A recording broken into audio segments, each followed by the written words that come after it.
नमस्कार, मेरा नाम अनिल कुमार। शैक्षिक योग्यता बीएड जेबीटी और जेबीटी के पद पर पिछले 16 साल से कार्य कर रहा हूँ। मेरी फर्स्ट ज्वाइनिंग 2004 से है।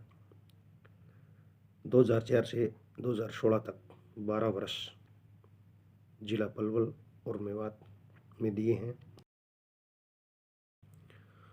मेरा कार्य क्षेत्र जिला फतेहाबाद बहुत सी विशेषताओं का धनी है। उनमें से कुछ विशेषताओं का मैं जिक्र करना चाहूँगा। जिला फतेहाबाद पश्चिमी हरियाणा के प्रमुख जिलों में से एक है। फिरोज शाह तुगलक के बेटे फिरोज खां के नाम से इसका नाम फतेहाबाद रखा गया। गांव गोरखपुर में गोरखपुर विद्युत केंद्र स्थापित है, जिससे 2800 मेगावाट बिजली का उत्पादन होता है। परमाणु विद्युत केंद्र फतेहाबाद में संत मीर शाह की मज़ार है, जिसकी मज़ार के प्रांगण में बादशाह हुमायूं का भी उल्लेख है। पन्नावाड़ी गांव में पूर्व हड़प्पाकालीन, उत्तर हड़प्पाकालीन के अवशेष मिले हैं। रतिया विधानसभा आरक्षित क्षेत्र हरियाणा में सबसे बड़ा है। गांव ढिंगसरा में मनसागर बाबा का मेला होली और दीपावली के दिन लगता है, जिसमें राजस्थान, पंजाब और हरियाणा के श्रद्धालु शिरकत करते हैं।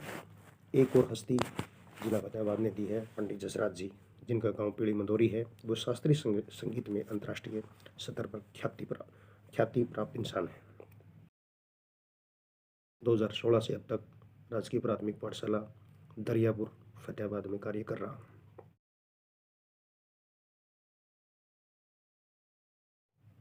मेरे स्कूल में कुल बच्चों की संख्या 230 है। सभी बच्चे ग्रामीण परिवेश से आते हैं। अभी 16 साल के दौरान जो भी पढ़ाने में जो समस्या आई है, उनमें से प्रमुख पिछले 12 साल जो मेवात में दिए हैं, वहाँ पर एक समस्या थी। बच्चे सुबह अपनी धार्मिक लाइन के कुरान शरीफ मदरसे में पढ़ के आते थे और उर्दू में होता था ये पढ़ना और लिखना। उर्दू राइट टू लेफ्ट चलती है, पढ़ना भी और लिखना भी। और फिर बच्चे स्कूल आते थे, स्कूल में फिर हिंदी है, इंग्लिश है और लेफ्ट टू राइट पढ़ना, लेफ्ट टू राइट लिखना, वो एक समस्या थी। लेकिन ऑल ओवर देखा जाए तो मुझे एक समस्या सबसे गहन लगी कि हम जिस कक्षा में बच्चों को पढ़ा रहे हैं, हम जिस क्लास में या कक्षा में बच्चों को पढ़ा रहे हैं, उनकी उम्र के मुताबिक वो माहौल नहीं उन बच्चों को मिल पा रहा जिससे बच्चा अपने आप सीखना शुरू कर दे। और पारिवारिक स्थिति भी एक कारण है, जिससे बच्चों के माता पिता का सहयोग बहुत कम मिल रहा है। तो उन बच्चों के लिए काफ़ी मेहनत करनी पड़ी। प्रत्येक बच्चे को बेंच पर बुला के बड़ी बारीकी से उनको समझाया गया, तब जाके इस समस्या का समाधान हुआ। मेरे नज़रिए में एक और जो सबसे बड़ी समस्या मैं मानता हूँ, वो कि बच्चों को, वो ग्रामीण परिवेश के जो बच्चे आते हैं, उनको माहौल नहीं मिल पाता जिसे बच्चा अपने आप सीखना शुरू कर दे। उसके लिए सबसे पहले मैंने अपने कक्ष को डेकोरेट किया, चाहे वो पुस्तकालय हो, बेंचिंग हो या गद्दे बिछा के उन पर दरी का प्रबंध किया गया, जिससे कक्ष काफ़ी अट्रैक्टिव नज़र आने लगा।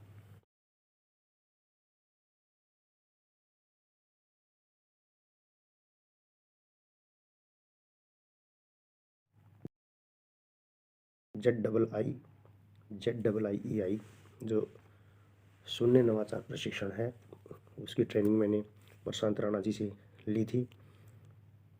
उसमें सर जी ने बताया था कि उस प्रशिक्षण के दौरान सर जी ने जो सारांश की बात बताई थी कि हमारे पास जो भी उपलब्ध साधन है उसको पढ़ाई का जरिया बना दो। एग्जाम्पल के तौर पे सर ने बताया था कि एंगल्स यानी कि कोण को हम कैसे बच्चों को बिना खर्ची के बता सकते हैं। उन्होंने एक दरवाजे का एग्जाम्पल लिया और उसमें 90, 45, 30 जितने भी कोण है सारे बना के दिखाई। दूसरा एग्जाम्पल उन्होंने कहा, भाई रेत को उठा लाओ और हाथ से प्रेस कर दो, ठीक है। वो प्लेन हो जाएगा और उंगलियों के माध्यम से हम बच्चों को राइटिंग करना सिखा सकते हैं। इनोवेटिव पाठशाला ऐप के माध्यम से जो हम कंटेंट को देख रहे हैं वो बिल्कुल सरल भाषा में बच्चों के माइंड तक पहुंचा सकते हैं। इसमें दी गई जो एक्टिविटी है वो काफ़ी कारगर है। आईपीसी ट्रेनिंग के लाभ, इस ट्रेनिंग से नए नए अनुभव सीखने को मिल रहे हैं। मंजीत सर जी बहुत बढ़िया तरीके से पूरा समय देते हुए कंटेंट को अच्छे से समझा रहे हैं। जैसे परिवार वृक्ष, बच्चे ऑनलाइन शिक्षा से थोड़े से उब गए थे, इसने बच्चों में जान फूंकने का कार्य किया है। समाधान, जब भी कोई समस्या आती है सर से कॉल से व्हाट्सएप से कांटेक्ट कर लेते हैं और सर समस्या का समाधान कर देते हैं।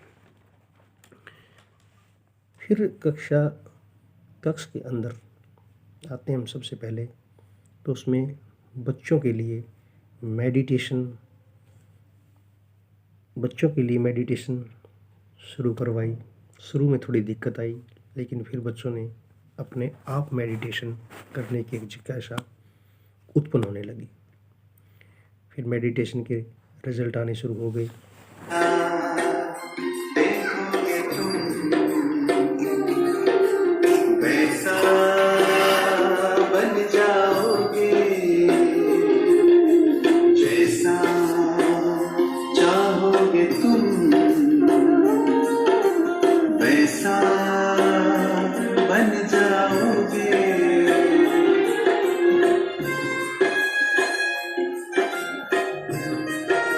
बच्चे कंसंट्रेट होने लगे।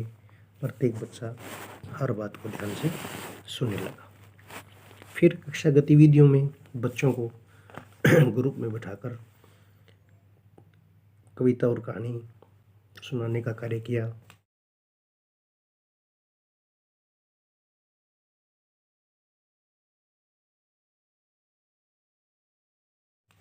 इसका रिजल्ट आया, अच्छा रहा। बच्चे कविता और कहानी मौखिक रूप से बोलने लग गए।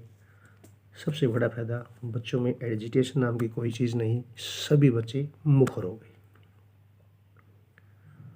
बच्चों के लिए समय समय पर कक्षा के बाहर एक छोटा सा मेला लगा देता हूँ, जिसमें पढ़ने के लिए बुक्स, चित्रकारी के लिए चार्ट, रंगोली और चित्र पर चर्चा करने का उन्हें मैं मौका देता हूँ, उन्हें मौका मिलता है। इससे बच्चे अपना आप सीखना शुरू कर देते हैं।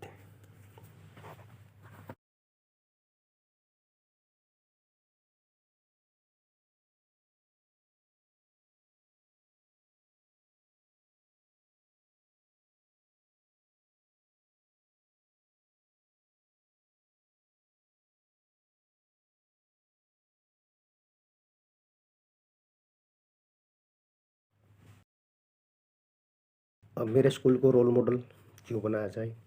क्योंकि बच्चे ग्रामीण परिवेश से हैं, ताकि उनका स्तर भी हाई एजुकेशन क्वालिटी की बराबरी कर सके। वो अपनी शिक्षा के स्तर को वहाँ तक ले जाएं जो सबका सपना होता है। लास्ट में अरविंदो सोसाइटी और HDFC बैंक का धन्यवाद, जिसने आज इस मंच पर